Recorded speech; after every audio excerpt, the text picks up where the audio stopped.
हमारे सांसद जियाउर रहमान जब संभल में ही नहीं थे और उसके बावजूद भी उन पर एफआईआर दर्ज करना, ऐसा उदाहरण कभी किसी को मिला होगा देखने को, सुनने को?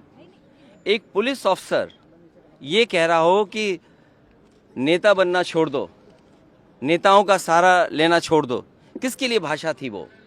और मैं ये कहना चाहता हूँ, हालांकि ये सब जानकारी आपके पास है, दुखद है कि नईम जैसे नौजवान की जान चली गई, बिलाल की जान गई है, रोमान की जान गई है, कैफ, अयान, और इसमें से कुछ कम उम्र के भी हैं। मुझे याद है जब मैं लखनऊ में प्रेस कर रहा था, उस समय जो जानकारी थी और जो जानकारी छिपाई जा रही थी, जब वहां पर लोकल स्तर से जानकारी हासिल हुई, तब मैंने कहा कि नईम की जान गई है और पुलिस की गोली से गई है। आप लोगों पे सब वीडियोस हैं, आप लोगों पे जगह जगह से वीडियोस मिले हैं, कवरेज है, पूरा का पूरा कराया गया ये दंगा है। और किसने कराया? सरकार ने कराया, क्योंकि सरकार जो बेईमानी कर रही थी, सरकार जिसने वोट लूटा, सरकार ने जिसने मशीन पर ईवीएम की बटन बार बार पुलिस से दबाई, प्राइवेट ड्रेस में पुलिस लगाई, उस चुनाव में इनकी धांधली, इनकी चोरी न पकड़ी है, इसलिए जानबूझ करके संभल में घटना कराई है। और मैं पढ़ना चाहता हूं, संभल की शाही जामा मस्जिद के खिलाफ 19/11/2024 को सिविल जज चंदौसी संभल में एक याचिका डाली गई। कोर्ट ने दूसरे पक्ष की सुने बगैर उसी दिन 19/11/2024 को सर्वे के आदेश दे दिए। ताज्जुब तो इस बात का है कि ऑर्डर मिलने के बाद ही संभल के जिलाधिकारी, संभल के पुलिस अधीक्षक आदेश को पढ़े बगैर 2 घंटे बाद ही सर्वे के लिए पुलिस बल के साथ शाही जामा मस्जिद पहुंच गए। जामा मस्जिद की कमेटी, जनप्रतिनिधि, उलेमा इकराम, सभी अधिवक्ताओं ने सहयोग दिया। जिस समय पहली बार सर्वे हुआ है और कोर्ट के आदेश के बाद पूरा का पूरा सहयोग, जो भी वहां जिम्मेदार लोग थे, जो भी जिम्मेदार वहां पर मौके पे थे, सबने सहयोग किया। जिलाधिकारी संभल और पुलिस अधीक्षक संभल ने 2.5 घंटे सर्वे के बाद कहा, अब सर्वे पूरा हो चुका है और अब रिपोर्ट कोर्ट को भेज दी जाएगी। दिनांक 22/11/2024 फ्राइडे को जुम्मे की नमाज के लिए लोग नमाज अदा करने के लिए जामा मस्जिद पहुंचे, लेकिन पुलिस प्रशासन ने बैरिकेडिंग लगा दी ताकि लोग नमाज न पढ़ सकें। उसके बाद भी लोगों ने संयम बरता, नमाज अदा की और किसी प्रकार का विरोध प्रदर्शन नहीं हुआ, किसी तरह की विरोध नहीं हुआ। 29 तारीख को कोर्ट की अगली तारीख तय थी।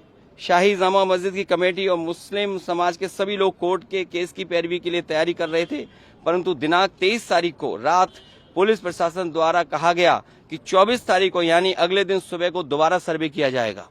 आखिरकार पहले एक बार सर्वे हो गया। ये आदेश पुलिस प्रशासन को किसने दिया कि दोबारा सर्वे आपका होगा, जब पहले सर्वे में सब लोगों ने सहयोग मदद की, पूरा सर्वे हुआ, किसी को आपत्ति नहीं थी सर्वे पर, लेकिन जानबूझ करके आगे शाही जामा मस्जिद की कमेटी और अधिवक्ता ने कहा कि एक सर्वे तो मुकम्मल हो चुका है, अब दूसरे सर्वे की क्या आवश्यकता है। कोर्ट के आदेश का हमने पालन कर दिया, अगर दूसरा सर्वे करना है तो दोबारा आदेश करवाएं, कोर्ट के आदेश के बाद हम दोबारा सर्वे करा देंगे। लेकिन जिलाधिकारी संभल और पुलिस अधीक्षक संभल ने कोई सुनवाई नहीं की और तानाशाही दिखाते हुए और सुबह के वक्त से पहले शाही जामा मस्जिद आ गए। शाही जामा मस्जिद कमेटी और मुस्लिम समाज के लोगों ने फिर भी धैर्य रखा और दोबारा सर्वे के लिए अंदर ले गए। सर्वे के दौरान करीब 1.5 घंटा बाद जब जनता को सूचना मिली तो वो इकट्ठा होना शुरू हो गए। लोगों ने सर्वे का कारण जानना चाहा तो सर्कल ऑफिसर ने उनके साथ गाली गलौज की और लाठीचार्ज करवा दिया, बुरी तरह से जख्मी कर दिया। इसका विरोध करते हुए चंद लोगों ने पत्थर चलाए, जिसके बदले में पुलिस सिपाही से लेकर अधिकारी तक ने अपने सरकारी और प्राइवेट हथियारों से गोलियां चलाई, जिसकी वीडियो रिकॉर्डिंग है, जिसके एवज में दर्जन लोग गोलियों से घायल हो गए। 5 मासूमों जो कि अपने घर से सामान लेने के लिए निकले थे, उनकी मृत्यु हो गई। संभल का माहौल बिगाड़ने में याचिका दायर करने वाले लोगों के साथ पुलिस और प्रशासन के लोग जिम्मेदार हैं। इनको निलंबित किया जाना चाहिए और हत्या का मुकदमा चलाया जाना चाहिए, जिससे कि लोगों को इंसाफ मिल सके और आने वाले समय में कोई इस प्रकार की संविधान के खिलाफ गैर कानूनी घटना को अंजाम न दे जा सके।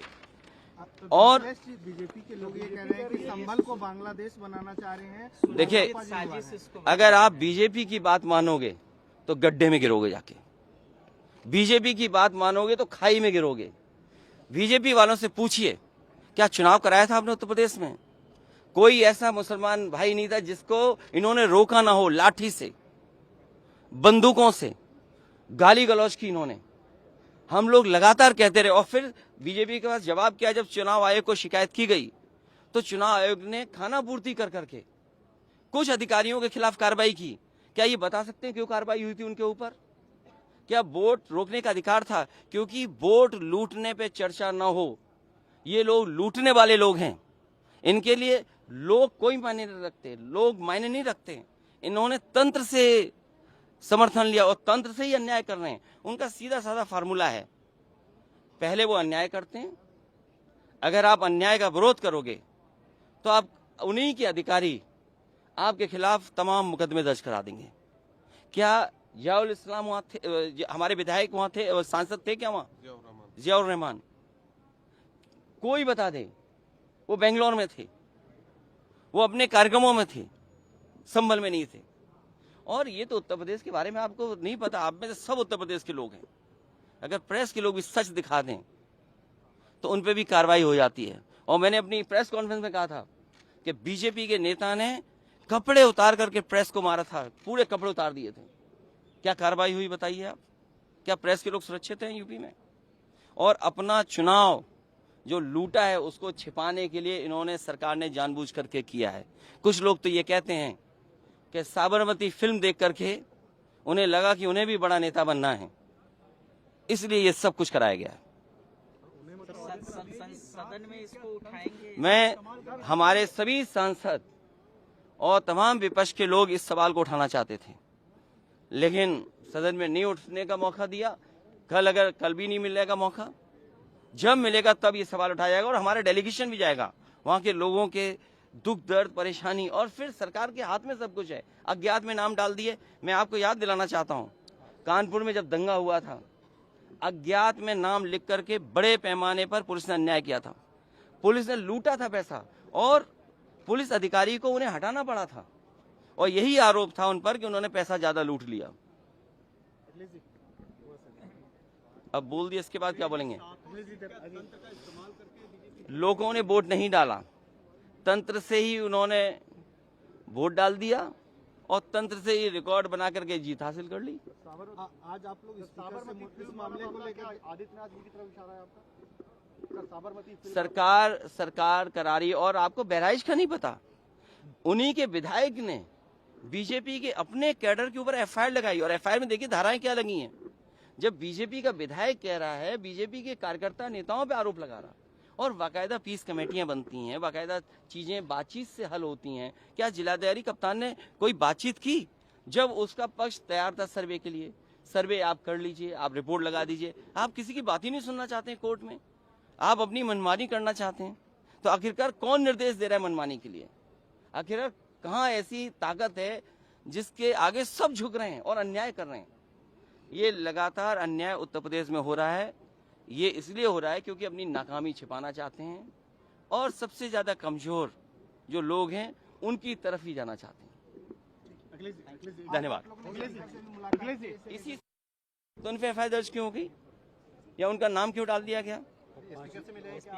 मैं इसी संबंध में मिला हूँ, और अज्ञात में हजारों नाम डाल दिए। इसलिए डालें कि दबाव बना लें। और पुलिस तो जानते हो कैसे काम करती है यूपी की।